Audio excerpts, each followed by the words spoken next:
Salut à tous, bienvenue dans cette nouvelle vidéo. Aujourd'hui, vidéo un petit peu spéciale, on va dire que c'est la vidéo spéciale Noël. Je sais que c'est un format que vous aimez bien, donc on va faire une tier list. Et aujourd'hui, ce qu'on va voir, c'est les meilleurs outils pour travailler son poker et progresser. Alors, je tiens à vous préciser que ça va être quelque chose de très subjectif. Donc déjà, il y a peut-être des outils que j'ai oubliés, mais surtout, tous ces outils que je vais classer, je les classe selon mes préférences et selon mon utilisation. Donc c'est quelque chose de très subjectif, ça peut varier selon les profils, ça peut aussi varier selon votre niveau. Il y a des niveaux selon lesquels certains outils vont vous être plus utiles que d'autres. Mais ça, je le prendrai en compte dans mon classement. Pour ce qui est de mon classement, ce que je vais prendre en compte, ça va être l'utilité de l'outil, l'edge qu'il nous permet de générer, et aussi son prix, parce que je pense que ça a un impact sur les budgets de chacun. Donc on va commencer tout de suite. Le premier outil, c'est Power Equilab ou encore Poker Strategy Equilab. La différence entre les deux, c'est qu'il y a une version qui est gratuite, donc Poker Strategy Equilab, et une version payante, donc Power Equilab. La différence entre les deux, c'est quelques options en plus. Alors en soi, je vous recommande d'utiliser la version gratuite parce que la différence ne sera pas non plus significative. Euh, pour moi, c'est un outil qui est quand même essentiel. Donc je vais le classer en rang A parce que ça va vous permettre dans un premier temps de regarder l'equity de vos mains, de regarder pas mal de choses en réalité. C'est un outil qui sera toujours utile. Que ce soit pour travailler son jeu, travailler ses ranges, travailler ses calls, c'est quelque chose qu'on va toujours devoir utiliser à certains moments. Donc c'est pour ça que je le classe en A, c'est un outil que j'utilise régulièrement et qui me sert beaucoup. Le deuxième, ça va être Flopzilla Pro. Alors en soi, c'est un petit peu pareil que Power Equilab. La différence ici, c'est qu'on va avoir des outils d'analyse de flop qui sont plus poussés. Donc on va mieux analyser les flops. On va avoir aussi des options de multi-range. Euh, Concrètement, je dirais que il va devant Power Equilab. C'est vraiment un outil très utile. Je vous recommande fortement. Le prix est vraiment pas cher. Donc si vraiment je devais choisir entre les deux, parce qu'il y a une possibilité en fait de faire à peu près tout ce que Power Equilab fait avec Flopzilla. La différence c'est qu'il y a certains affichages qui sont un peu moins bien faits sur Flopzilla, mais en soi c'est pas trop problématique. Donc je vous dirais que pour le prix, les options de Flopzilla sont meilleures. Autre chose, j'ai mis Kindle. Alors Kindle, c'est pour représenter un petit peu les livres, la lecture poker. Je dirais que c'est quelque chose aujourd'hui qui est plus très utile, même s'il y a des bons ouvrages. Ça reste quelque chose de correct et de bien si vous aimez bien lire pendant vos temps de lecture ou de loisirs. Ça peut être assez sympa. Cependant, je ne vais pas le mettre dans quelque chose de très utile. Je pense que c'est plutôt correct comme rang. Je pense qu'aujourd'hui, on peut trouver tous les contenus qu'il y a dans les livres sur d'autres plateformes. Et le contenu stratégique en livre, que ce soit en livre matérialisé ou que ce soit en livre virtuel, n'est plus très intéressant. Voilà, je pense que c'est pas quelque chose qui rapporte des masses aux créateurs, donc forcément les créateurs de contenu préfèrent s'orienter vers d'autres styles. Je le mets en bas parce que c'est pas quelque chose que je trouve très pertinent. Alors ici, j'ai mis le logo de l'académie Poker Black Belt dans mon académie. C'est en gros pour représenter tout ce qui est contenu de vidéos stratégiques que vous trouvez sur Internet. Alors, ici on va parler plutôt de contenu payant, puisqu'on verra après qu'il y a YouTube pour le contenu gratuit. Je dirais que c'est quelque chose quand même de très utile. Vraiment, vous allez avoir des informations, des tas de recommandations que vous ne trouverez pas forcément dans du contenu gratuit, ou du moins que vous pourrez peut-être trouver sur du contenu gratuit, mais qui sera beaucoup plus dispersé. Le fait d'avoir une académie fait que vous allez trouver beaucoup de contenu au même endroit et du contenu très intéressant pour la plupart du temps. Alors ici, il faudra prendre en compte le prix de l'académie parce que toutes les académies n'ont pas le même prix. Il faudra prendre en compte aussi votre capacité à parler français ou anglais. Donc selon que vous parliez un petit peu plus anglais, vous pourrez peut-être vous diriger vers du contenu anglophone.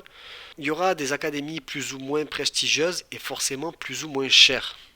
Alors cher ne veut pas forcément dire meilleur. Je pense qu'ici c'est à chacun un petit peu de se faire son avis sur ce qui lui correspond, sur les coachs qui les intéressent. Il y a des fois des feelings qui sont mieux avec certains coachs qu'avec d'autres. De toute manière, vous pourrez trouver très souvent en parallèle du contenu gratuitement sur YouTube avec quelques morceaux, donc ça vous permettra de vous faire une idée si vous accrochez bien avec un certain type de contenu. Ça reste quand même selon moi quelque chose d'essentiel, vraiment. Alors, une fois de plus, le travail devra être fait de manière, on va dire, active. C'est pas parce que vous allez vous abonner à une académie que vous allez regarder tout son contenu que forcément vous allez performer. Non, il va falloir faire du travail derrière. C'est-à-dire que vous allez regarder du contenu, ok, vous allez avoir des informations, mais ces informations, il va falloir les synthétiser, il va falloir les intégrer, les comprendre, les travailler. Parce que c'est pas simplement en regardant une vidéo que vous allez pouvoir intégrer tous les concepts de la vidéo. Parfois, il faudra regarder des vidéos plusieurs fois avant de les comprendre complètement. Il faudra prendre des notes, il faudra essayer, parce que ça fait aussi partie de l'apprentissage, d'essayer de faire des erreurs. Donc voilà, pour moi c'est quelque chose d'essentiel. Donc ici, je pourrais le mettre en S. Je pense que je vais le mettre en S, parce que c'est vraiment quelque chose que j'ai beaucoup utilisé moi dans ma carrière de poker et que je recommande vraiment à tout le monde. Alors ici j'ai mis Anki, c'est pas vraiment quelque chose de spécialisé dans le poker, mais c'est un outil que beaucoup de gens trouvent très utile et que je trouve aussi assez utile au final. Cela dit, Anki, ça va être un logiciel d'apprentissage, donc ça va être quelque chose où vous allez retenir de l'information plus facilement parce que vous allez travailler avec ça. Maintenant, c'est pas forcément ce qui va vous créer l'information. C'est-à-dire que en gros, Anki, si vous rentrez des informations erronées, bah vous allez apprendre des informations erronées. C'est quelque chose que j'aime bien pour travailler on va dire des choses qui sont figées ou plus ou moins figées. Ça sera le cas par exemple des thresholds. Si je veux réviser des thresholds, alors Anki ça sera plutôt pas mal. Si je veux réviser par exemple des valeurs mathématiques comme les seuils de break-even, etc., alors Anki peut m'aider. Le problème d'Anki, c'est qu'il va souvent nous faire apprendre une information un petit peu par cœur et il n'y a pas vraiment d'adaptation. C'est-à-dire que vous allez pouvoir rentrer des situations, mais il n'y aura pas de facteur où je m'adapte soit à l'adversaire, soit au run-out, etc. Ça va être très difficile de rentrer ce genre de choses. Donc, c'est quelque chose de super pour vraiment ce qui doit être appris par cœur. Par exemple, les seuils de break-even, les thresholds de la population, ce genre de choses. Mais ça sera beaucoup moins bon pour tout ce qui nécessite de l'adaptation. Certains l'utilisent quand même très bien. Je le mettrai plutôt en B. Excel, donc je l'ai mis aussi dans les outils poker parce qu'en réalité on sous-estime fortement tout ce qu'il est possible de faire avec Excel. C'est juste incroyable tout ce qu'on peut faire. Il y a des gens qui codent des jeux vidéo sur Excel, donc vraiment la possibilité, les capacités de ce qu'on peut faire avec cet outil, c'est juste énorme et c'est souvent sous-estimé. Excel, c'est quelque chose que j'utilise beaucoup pour tout un tas de trucs. C'est-à-dire que je vais pouvoir créer des cartes de break-even threshold, je vais pouvoir créer des tableaux de bankroll management, je vais pouvoir créer des outils de productivité, par exemple comme des diagrammes de Gantt, si j'ai envie de programmer du travail sur une longue période. Je vais faire par exemple des to-do list, ce genre de choses. Donc il y a vraiment tout un tas de trucs qu'on peut faire avec Excel et qu'on peut adapter pour le poker. Donc là, je vous ai dit des choses qui étaient un peu plus générales, mais plus précisément dans le poker, vous allez aussi pouvoir créer tout un tas de fiches mathématiques pour avoir les seuils de break-even, pour calculer les EV sur plusieurs streets, avec des codes couleurs qui vous permettront de repérer par exemple en rentrant les données de la population sur des fréquences de fold, ou etc. d'avoir les EV directement et de coder des couleurs pour savoir si cette line par exemple performe mieux qu'une autre, etc. Donc vraiment c'est quelque chose de très très très utile. Je le mettrai dans A. Je pense même qu'on peut le mettre devant Flopzilla quand c'est très bien utilisé. Bon, ici je vais le mettre entre les deux, mais voilà, c'est vraiment quelque chose de très sous-estimé selon moi. Alors, GTO+, j'ai mis GTO+, concrètement pour représenter la catégorie des solvers. Donc là, on part sur GTO+, mais ça peut être Pio, ça peut être Monker, ça peut être ce que vous voulez. Et les solvers, c'est quelque chose de très utile, mais pour comprendre les mécanismes du poker. En soi, pour travailler son poker, c'est pas forcément ce qui est le mieux. Parce que même si à haut niveau, je pense que c'est vraiment ce qui va faire la différence entre un très bon joueur et un joueur juste bon. Parce que voilà, il y a des détails, il y a des mécanismes qui vont être compris, qui vont pouvoir être ajustés. Le problème des solvers, c'est qu'il va falloir justement être en mesure de comprendre pourquoi le solver fait ce qu'il fait et ce que je peux en tirer, quelles informations je peux en tirer. Et c'est là tout le problème. Parce que en soi, quand on débute ou quand on n'est pas familier des solvers, on peut faire de grosses erreurs avec les solvers. Déjà, typiquement, le type d'erreur que je vois le plus souvent, c'est de vouloir valider ses plays avec le solver. Donc ça, c'est quelque chose qui est vraiment mauvais. De se dire, ok, ici j'ai bien joué parce que le solver fait ça. Mais en réalité, si vous regardez la plupart des c-bets sur le flop en position, vous allez voir que c'est très mixé. En fait, vous pouvez faire un petit peu ce que vous voulez et ça sera toujours validé par le solver quasiment parce qu'il y aura toujours une petite fréquence de ce que vous avez fait. Donc ça, c'est quelque chose d'assez mauvais. Autre chose de très mauvais, c'est de vouloir appliquer les stratégies du solver. Donc ça, c'est quelque chose de très mauvais dans le sens où la stratégie du solver, elle est ce qu'elle est parce qu'elle joue face à un solver et pas face à des joueurs. D'accord? Donc le solver ne fait pas d'erreur en soi. Et vouloir copier une stratégie de solver, c'est juste vouloir l'impossible. Vous ne pourrez pas appliquer une stratégie GTO aux tables. C'est juste pas possible. Les gens qui vous disent qu'ils jouent GTO, c'est soit des menteurs, soit des gens qui ne comprennent pas qu'en réalité, ils jouent un jeu qui est basé sur des connaissances ou des concepts GTO, mais qui ne jouent pas GTO. Parce que c'est juste impossible de jouer GTO. C'est trop compliqué. Autre chose aussi, c'est que quand les joueurs commencent à s'intéresser un petit peu au solver, etc., ils ont tendance à vouloir node-lock et à penser qu'on peut trouver une stratégie optimale exploitante juste par du node-locking. Et ça, c'est quelque chose aussi qui est très mal compris par la majorité des personnes. Le node-locking, c'est bien pour une street, mais ça ne signifie pas que ça va être la line EV max. En gros, pour avoir vraiment la line EV max, avec le solver et le node-locking, il faudrait node-lock tout l'arbre. Et c'est juste impossible parce qu'au plus on va node-lock, au plus la stratégie va être compliquée à mettre en place et au moins il sera possible de la mettre en place.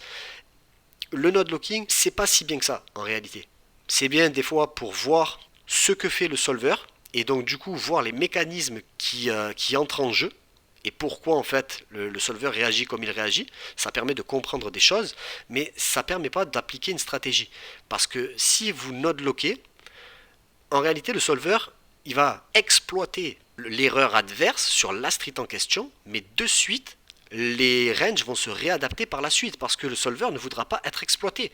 Donc tout va se réajuster sur les streets suivantes. Un exemple assez simple, c'est que si un adversaire mise et fold trop face à un raise, par exemple, le solver, ce qu'il va faire, c'est qu'il va raise une tonne. Il va raise quasiment toute sa range. Maintenant, si l'adversaire fold trop face à un raise, mais que en réalité il mise trop aussi sur le flop, sur la turn, et que sur la river il fold trop à un raise, il y a tout intérêt de le laisser miser flop, turn et le raise sur la river plutôt que le raise directement sur le flop. Si vous mettez que l'adversaire fold trop face à un raise sur le flop, vous avez que l'exploit entre guillemets de la street en question. Vous n'avez pas l'exploit de la line générale. Peut-être que lever de check call, check raise est meilleur que lever de juste check raise toute sa range sur le flop. parce que l'adversaire fold trop versus les check raise sur le flop. Donc voilà, le truc des solvers, c'est que c'est super pour comprendre les mécanismes, c'est aussi super pour faire de grosses erreurs. Je dirais que à un certain niveau, quand on est capable d'utiliser des solvers de manière excellente, ça rentrerait dans certainement le A, mais de manière générale, je dirais pour les joueurs, pour le commun des mortels, ça sera un B tout au mieux, voire potentiellement un C. Donc ici, je vais le mettre en B, mais voilà, c'est pas super utile. Hold'em Manager 3, donc là aussi pareil, catégorie qui englobe tout ce qui est les trackers. Poker Tracker 4, Hold'em Manager 3 et d'autres trackers comme Drive ou ce genre de choses.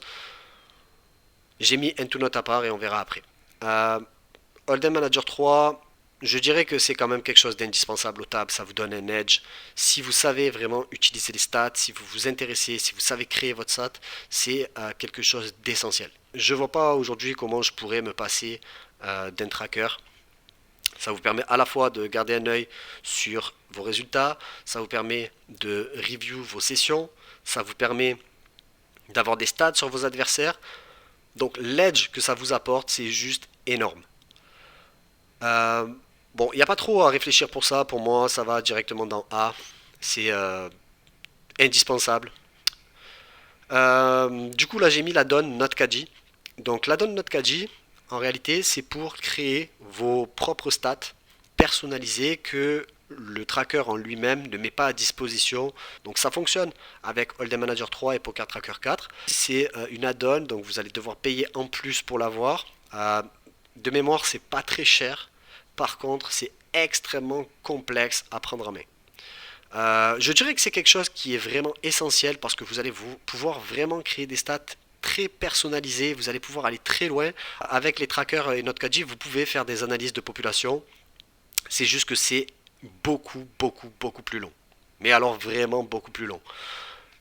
Ne serait-ce que le temps de comprendre comment fonctionne le logiciel, c'est juste incroyablement long. Du coup, j'aurais tendance à dire que c'est un outil qui est excellent, mais de par sa complexité d'utilisation, je le mettrais plutôt dans C. C'est pas quelque chose qui va être indispensable pour les joueurs, on va dire débutants, pour les joueurs intermédiaires. Il y aura moyen de s'en passer. Alors ensuite, GTO Wizard. Donc GTO Wizard, même chose, je l'ai séparé des solvers parce que c'est en fait des solutions pré-solve. Bon, aujourd'hui, ils ont rajouté l'option IA, donc qui permet de résoudre avec l'intelligence artificielle. Mais j'aurais tendance à dire qu'il n'y a pas de concurrence face à eux en termes de solvers. Donc ils sont meilleurs que tous les solvers, mais ils continuent à garder les problèmes des solvers. Donc c'est-à-dire que forcément, c'est pas leur faute à eux, c'est la faute de l'utilisation du joueur. Mais je trouve qu'ils proposent quand même beaucoup plus de choses que les autres solvers, puisque il y a déjà la possibilité de créer des drills et tout ça, donc ça c'est super. Quand c'est bien utilisé, encore une fois. Il crée aussi pas mal de contenu stratégique, ce qui est aussi assez cool. L'utilisation est assez simple et intuitive, le programme est bien. Bon, le problème c'est le prix. Donc c'est vrai que j'ai pas trop parlé du prix juste avant des solvers. Les solvers, juste pour revenir là-dessus, mais tout ce qui est GTO+, etc., je vous recommande vraiment GTO+. Si vous devez choisir un solver, parce que les autres solvers sont super chers comparés, il me semble que GTO+, c'est peut-être quelque chose comme 60 euros. Pio Solver, c'était 300 et quelques euros. Et mon cœur, il me semble que c'était 500 euros.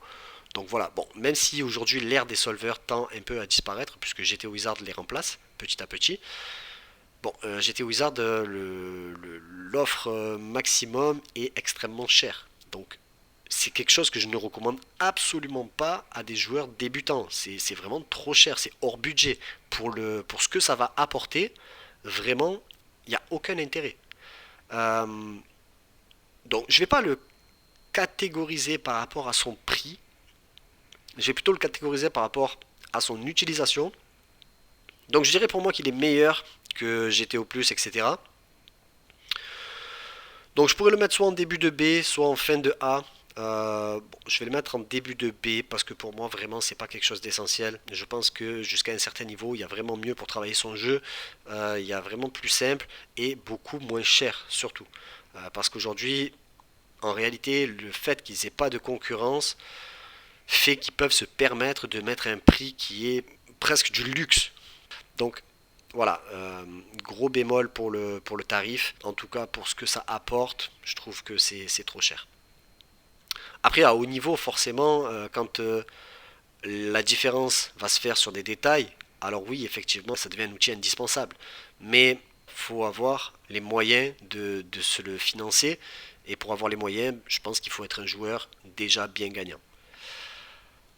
Twitch, je l'ai mis parce que je sais que certains aiment bien regarder du contenu poker live. Pour moi, Twitch, c'est vraiment pas quelque chose que je fais. C'est vraiment pas quelque chose que je regarde. Concrètement, ça peut être correct de regarder des joueurs jouer, mais je pense que ça tend un petit peu trop à amener de la procrastination. Donc encore une fois, si c'est fait de manière productive, si c'est fait de manière active, pourquoi pas? On va dire peut-être en warm-up, ce genre de choses, de regarder quelqu'un jouer, d'essayer d'anticiper les plays, de comprendre pourquoi. Mais dès que ça devient juste récréatif, alors bah, c'est récréatif quoi. C'est plus du tout dans l'intérêt de d'améliorer son poker et donc je dirais que Twitch ça va en catégorie C parce que c'est pas pour moi quelque chose qui va vous faire progresser. Donc voilà. Discord. Alors Discord, je sais que beaucoup aussi aiment bien avoir des groupes de travail. Je trouve que ça peut être bien, mais souvent ça ne le sera pas. Puisque vous allez avoir des groupes de travail, mais vous verrez que très souvent certains seront motivés, d'autres pas. Les niveaux seront peut-être pas équivalents. Il va y avoir des réponses qui vont pas être en adéquation. Euh, donc voilà, c'est pas quelque chose que je recommande vraiment, même si c'est pas quelque chose non plus que je bannis. Je dirais que c'est gratuit, donc en soi il n'y a rien à perdre.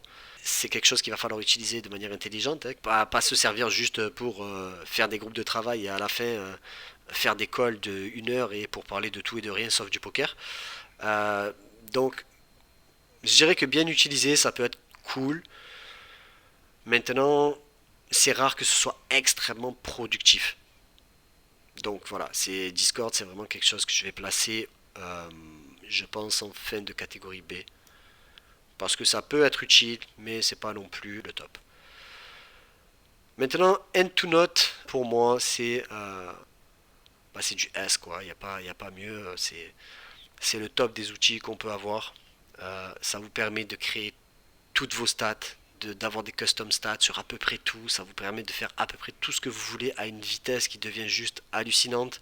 Vous allez pouvoir faire des analyses de population, des analyses de votre jeu, des analyses de vos adversaires. Vraiment, End2Note, c'est ce qui va créer l'edge euh, entre quelqu'un comme vous qui va utiliser un tracker à son plein potentiel et quelqu'un qui va juste avoir des stats sur son écran pour faire beau ou pour pas s'en servir.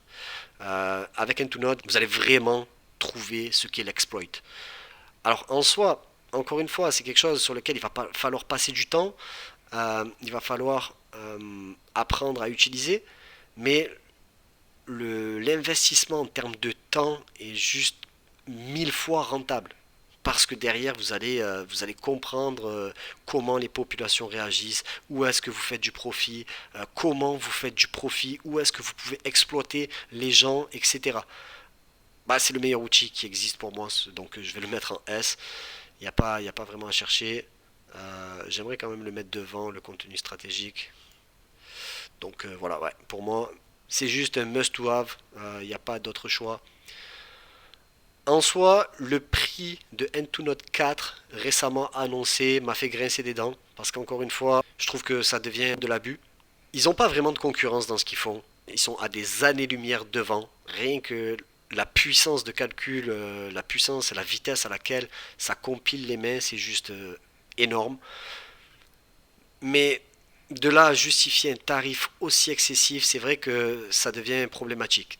Ntunote 3 était gratuit, il y avait juste des add-ons pour faire les range research, donc pour faire les analyses de population, etc.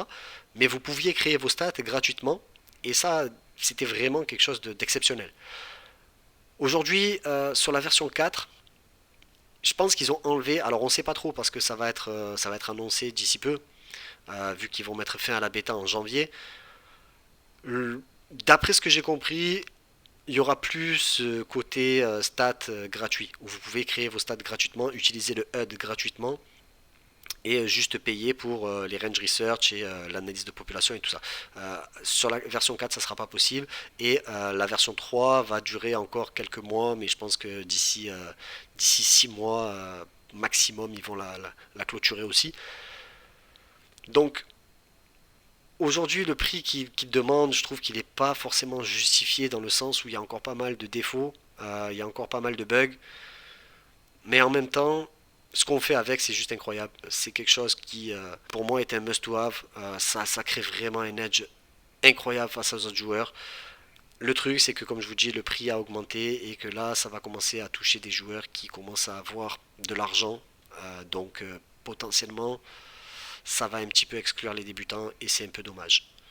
Mais ça reste un outil vraiment au top. Ensuite, j'ai mis les coachings privés. Donc les coachings en one-on-one.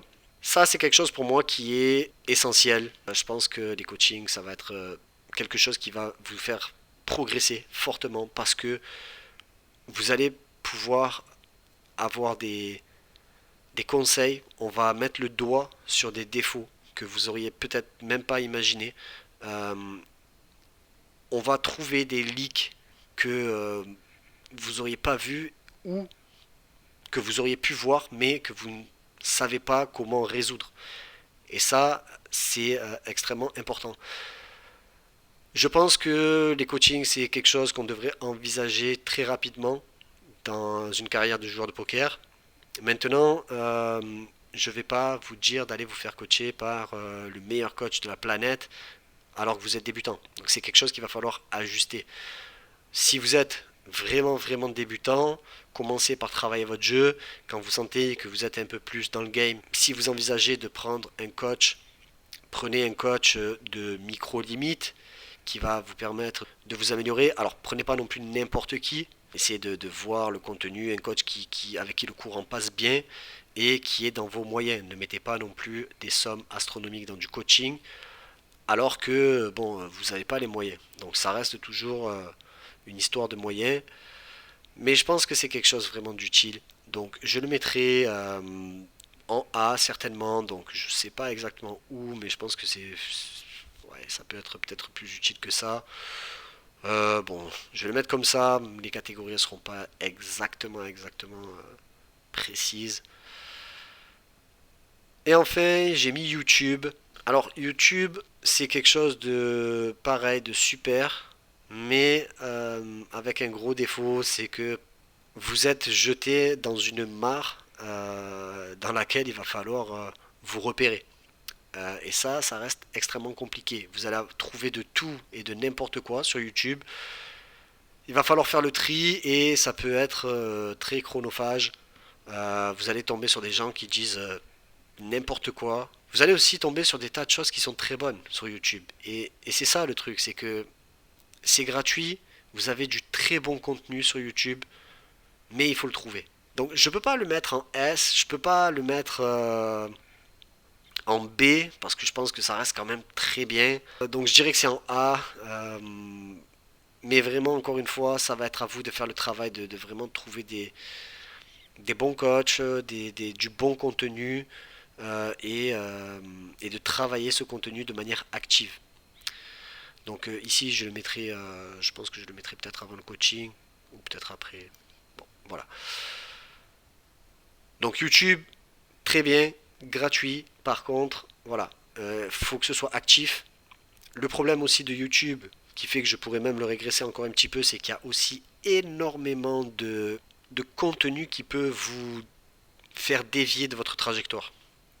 C'est-à-dire que vous allez pour regarder une vidéo et au final, vous regardez tout sauf la vidéo que vous aviez prévu de regarder. Parce que tout est mis en place pour YouTube, pour vous faire cliquer. Vous voulez regarder du contenu poker, vous êtes motivé, vous allez peut-être regarder une vidéo entière ou pas. Et derrière, vous allez cliquer sur des shorts, sur des choses comme ça. Mais à la fin, vous allez vous retrouver à avoir passé sur une heure de temps, 20 minutes à regarder une vidéo et 40 minutes à faire toute autre chose. Et ça, c'est problématique selon moi. YouTube, il y a à boire et à manger et vous allez être très distrait. C'est pour ça que je recommande vraiment des académies parce que voilà, le contenu est concentré, il n'y a pas de dispersion. Quand vous allez sur votre académie, vous avez des vidéos uniquement de poker, vous avez les concepts que vous voulez travailler et pour moi, c'est ce qui fait la différence. Donc voilà à peu près tout. Encore une fois, c'est quelque chose qui est très subjectif. Donc c'est mon avis personnel, c'est peut-être pas l'avis de tout le monde. J'oublie aussi peut-être certains programmes, certaines choses. Donc désolé pour ça. Je pense avoir fait le tour. Encore une fois, tous ces outils, faites en fonction de votre budget. Si vous voulez jouer au poker de manière professionnelle, je vous recommande vraiment de gérer votre argent de manière professionnelle, c'est-à-dire que l'argent qui permet de payer vos outils de poker doit être l'argent du poker, donc de ne pas mettre de l'argent personnel. Maintenant, si vous le faites, c'est pas bien grave, mais considérez toujours cet argent comme de l'investissement. Si vous investissez dans des outils poker, il faut que vous puissiez justifier derrière d'un revenu. Il faut que ce soit rentable. C'est pas la peine d'investir dans du contenu poker si derrière ça vous apporte rien. Je me rends compte aussi que j'ai oublié un outil qui est extrêmement important selon moi, qui est Card Runners EV, que j'aurais classé très certainement dans A, voire potentiellement dans S, mais encore une fois, je l'aurais mis seulement dans A juste parce qu'il est compliqué à prendre en main et que la plupart des gens ne savent pas bien l'utiliser. C'est un outil qui est pas cher, donc c'est ce qu'on appelle un tree builder, donc c'est un solver qui permet de créer des arbres et de résoudre ces arbres. Bon, je l'ai oublié, c'est pas grave, c'est quand même quelque chose de très bien, je l'aurais mis en A. Et je pense qu'on a enfin fait le tour. Je vous remercie d'avoir suivi cette vidéo un petit peu spéciale et on se retrouve très vite pour une prochaine vidéo. Allez, ciao ciao.